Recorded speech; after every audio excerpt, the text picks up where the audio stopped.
Snappy Tomato Pizza. Chris Brinkley with Coach Kevin McMillan and the football sideline reporter John Abel's in the house. Good to see you over there, John, in the peanut gallery. Coach Kevin McMillan joins us. Skyhawks fell to Belmont this past Saturday, 58-56. Coach came down to a last-second shot. Rakisha Bryant had a chance to tie it. The play was there. The shot was there. Sometimes they just don't fall.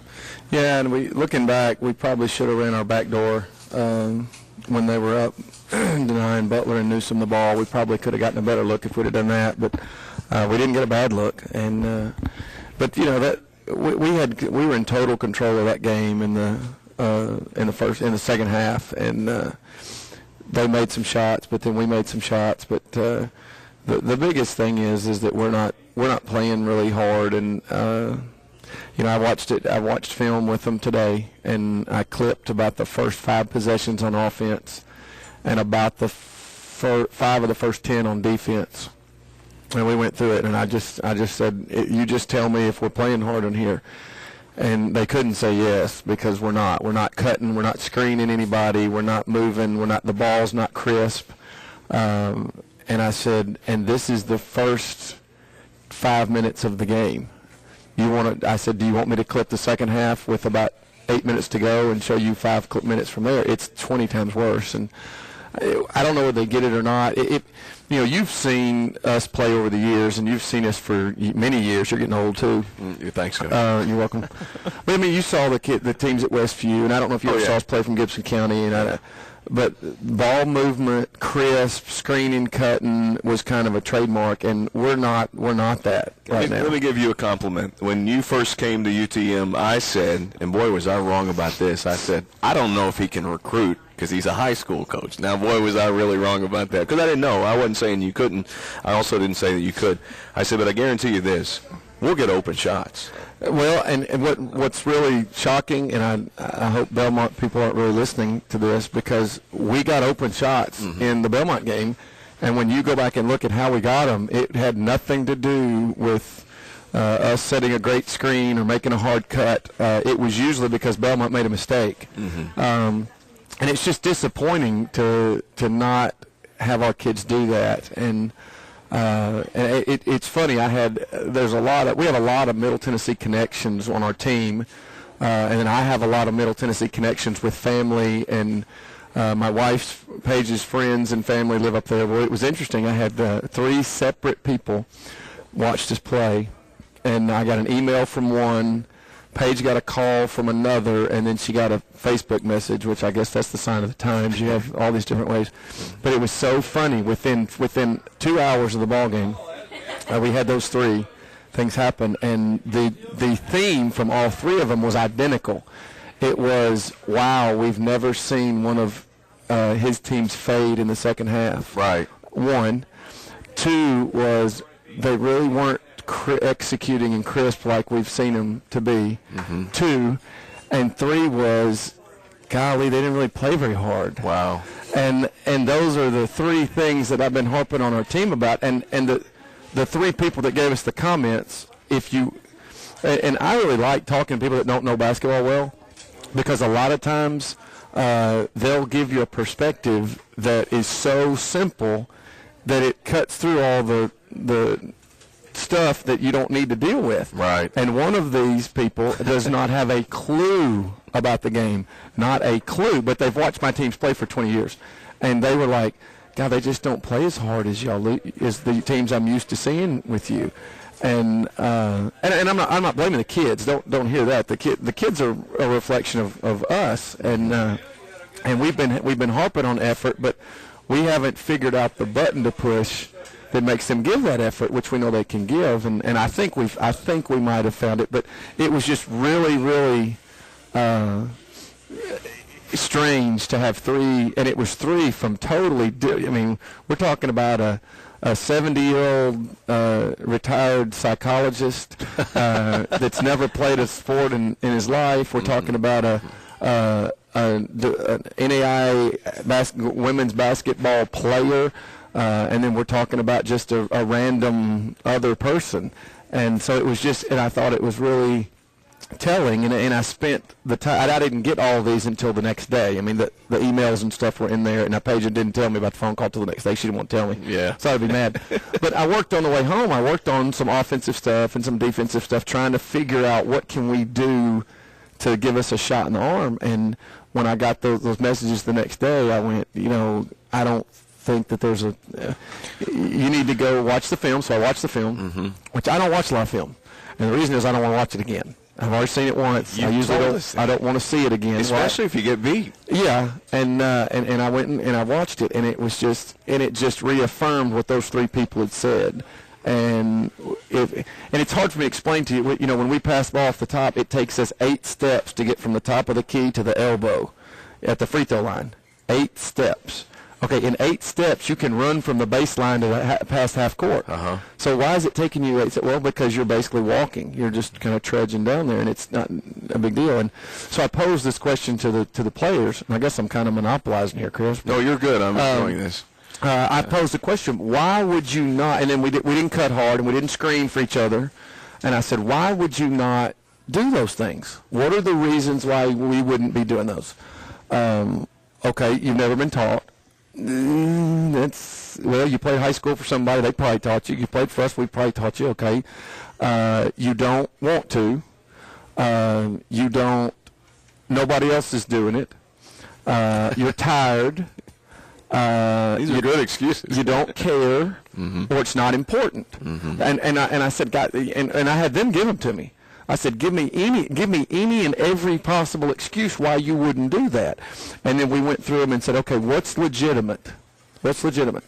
And I looked up there and I said, not important? Is that legitimate? And then who's going to say, yeah, no, it's important. I mean, in the grand scheme of life, it's probably not important, but in the basketball game, the arena we're in, it's very important. Yeah. Is it that you don't care? Ooh, that's not good. Is it that you don't want to go that hard? I don't remember what the other one was. Is it that no one else is doing it? I'm like, these aren't good, guys. These are not good. Nobody's ever taught you. Ooh, anybody want to keep that one? No, they keep it, so we erased that one. So the only one left was tired. And I said, okay, tired, perfectly legitimate. I said, the problem is this is the first 5 minutes of the game. Yeah, you set them up. You can't have that one. Yeah. So you got to take that one off the board. Yeah. So the only thing left is it's not important. I don't care. Nobody else is doing it. And I said, what? There's nothing legitimate about that. Nothing. And said, so we've got to fix it. And if you're not going to fix it, that's fine. Then I'm going to fix it. And if I'm going to fix it, I get to do whatever I want to do to fix this. Whatever I need to do, we're going to do it. And I said, so here's the thing. I'm pretty fair with them. I don't punish them until I've taught them what to do, told them what I expected, made sure they know how to do it, and then they don't do it. Okay, now you're going to get, there's going to be some. That's my philosophy as a parent. It's when you're being defiant almost. Yes. And so I said, hey, we're not, what do we need to do today? We need to run in and run. We need to do that. And I said, we're not going to do that. I said, we're not at all. You've seen the film. I've told you what the excuses are. I'm telling you I'm about to change it, and this is how we're going to change it. Now, you go play the next ball game, and you do whatever you think you need to.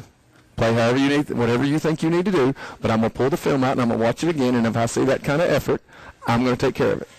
And one of the things, I don't know if my grandfather taught this or my dad or my mom, I don't remember, but it was basically if you do something that affects someone else, they can do whatever they want back to you, and you can't say or do anything about it.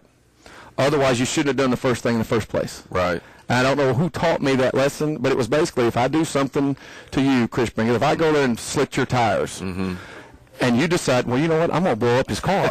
Well, you know what? I can't, what am I going to say? Right. I mean, if you think that that's what you need to do because I did that, well, that's fine. If I don't want you to blow up my car, I better not slit your tires. That's right. And so that's what I've told them, and I guess we can talk about slitting the tires, but that's what I told them. I said, you know what I've expected. The effort's not good enough. You're gonna play harder. If I'm not smart enough to teach you, I'm gonna just give you a little glimpse of what will happen if we don't play the effort. Now you just go with it from there. We all want to know what your plan is, but you can't tell us because then the players will know. So we. I told them. Oh, well, I told them. What are the consequences? Here's what we're gonna do. Okay. We're gonna get effort. Okay, one way or the other, we're gonna get effort. If they decide that they are not gonna give it the way we think they should in a game, then when we walk into practice the next day, there's going to be 10 minutes on the clock, and there's going to be a 34-second shot clock. And we're going to have there's two groups running, and the first one will run a line drill, and they got to finish before the shot clock goes off. And when they finish, the next group goes, and every 34 seconds they got to make it, and they got to run 16 in 10 minutes. Wow.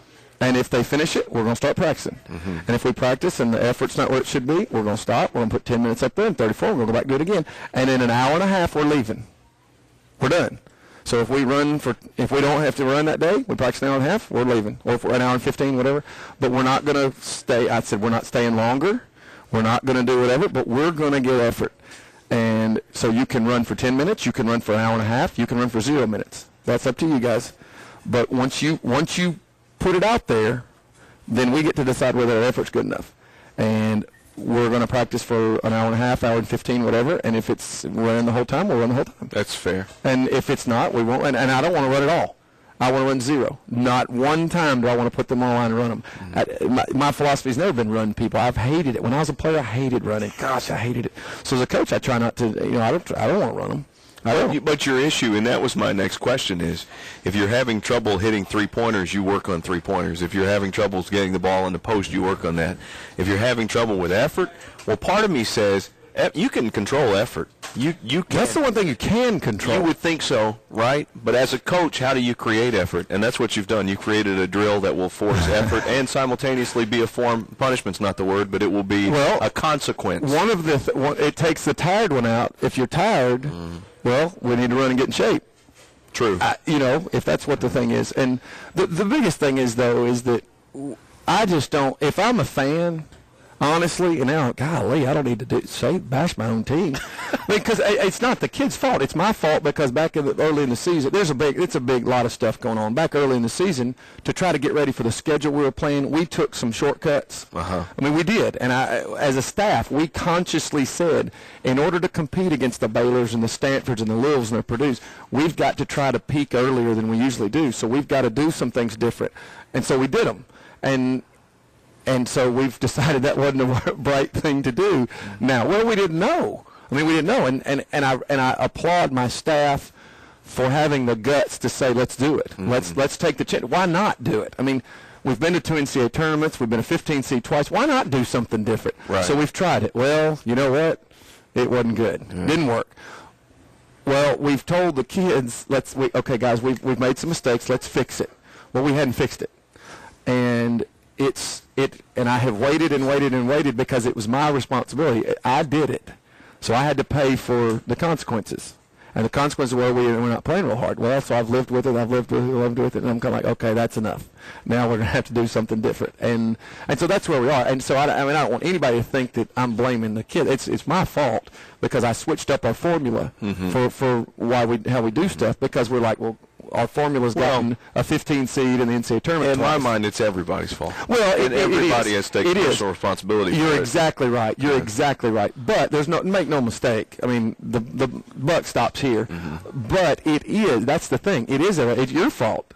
I don't know if are you? I would consider you part of our program. Mm-hmm. We have talked about it as a slice of pie. I guess we saw pizza. Right. Yeah. Okay. Everybody that's involved. Trudy's fault. It's Trudy's fault. Everybody that's involved in our program has a percentage that they're to blame in this thing, whether it be 0.01 or whether it be 99.9. Okay. We've all got something that they took. Now, this is where mine's the biggest slice. Period. Biggest slice, and I can handle that. Don't mind it. But what I want everybody to do is step up and say, you know what, this is my part of the slice, and I'm fixing it. Mm-hmm. And this is my part of the slice, and I'm fixing it. And this is my part, and that's what we haven't done. And that's what I think we're going to try to do from here on out. But what I was going to say is, if I was a fan, I wouldn't. Right now, watching our bunch play, it wouldn't be very fun for me. The only reason I'd be coming is because I feel pretty loyal to those kids and of what we've done over the years. But watching this bunch play and watching it on film, it's just like I'm just like, ugh.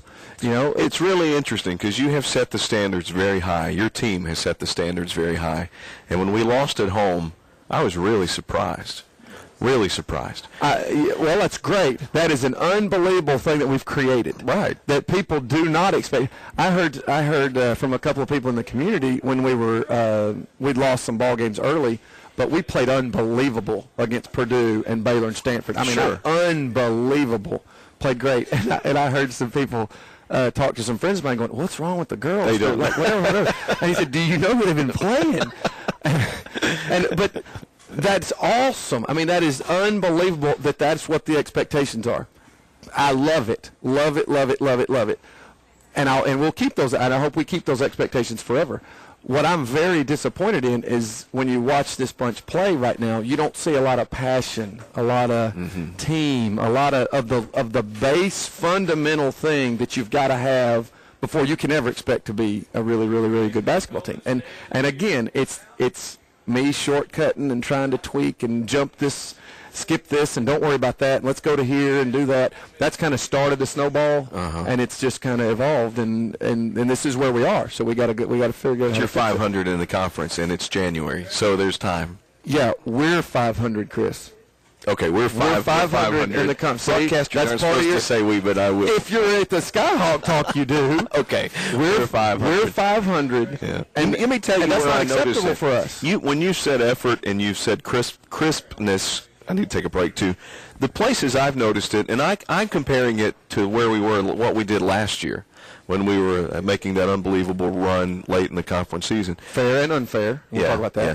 The turnovers, because we're just not there as quickly as we were at times last year, and the passes aren't as crisp, and that's where. And then sometimes not closing out on defense as quickly as I've seen us do it before. That's where it really I notice it, and especially now that you've magnified it here as we've talked about effort. And you're right; those are effort things. Well, after the break, I can answer those for you, and because I've got a pretty good response. Okay, we'll take a break. We'll come back. We'll come back. We'll come back. Live from Snappy Tomato Pizza. Skyhawk Talk continues on the Skyhawk Sports Network.